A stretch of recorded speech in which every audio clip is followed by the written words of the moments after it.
एक बार की बात है। एक पुराने शहर की तंग गलियों में मछली बाजार के ठीक पीछे एक फटा पुराना कार्डबोर्ड का डिब्बा था।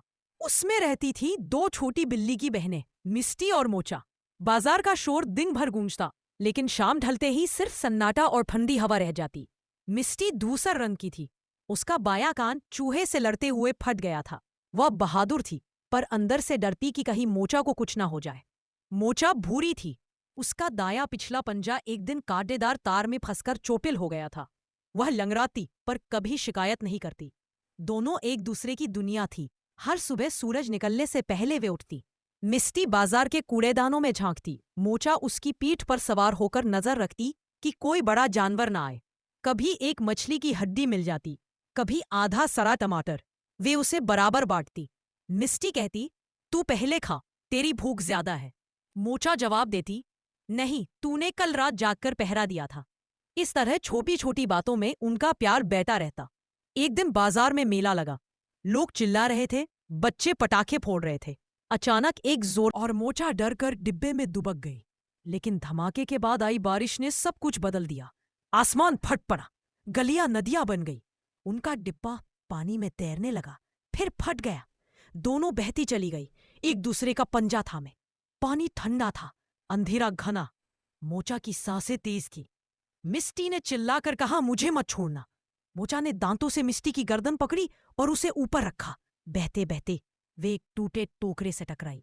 मिस्टी ने देखा, टोकरे में एक पुराना कील लगा था। उसने मोचा को इशारा किया।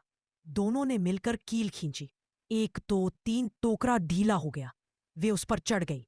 अब वे नाव पर थी, बारिश की नदी में। हवा तेज थी, लहरें ऊंची। मोचा डल से कांप रही थी। मिस्टी ने मोचा को अपनी पूंछ से लपेटा और गुनगुनाने लगी, एक पुरानी धुन जो उनकी मां गाती थी जब वे पैदा हुई थी। धीरे धीरे मोचा की कंपी कम हुई।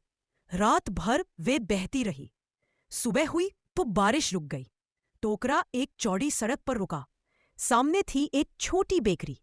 उसकी खिड़की से गर्म ब्रेड की खुशबू आ रही थी। अंदर एक लड़की थी, सारा।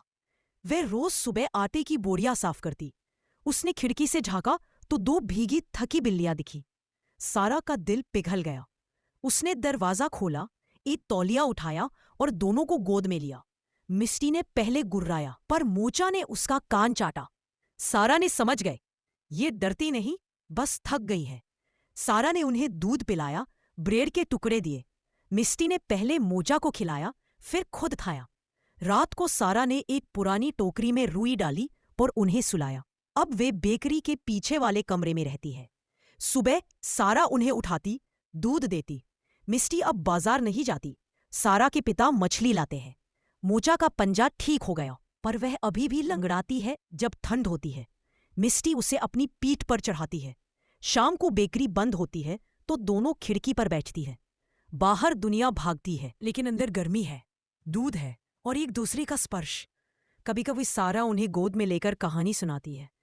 मिस्सी सोचती है, हमारा डिब्बा डूब गया था, पर हम डूबे नहीं। मोचा की आंखें बंद हो जाती है और वह सपने में अपनी माँ की धुन गुनगुनाती है। आज भी मिस्टी और मोचा सब कुछ बांटती हैं। एक कटोरी दूध, एक धूप की किरण, एक ही तकिया।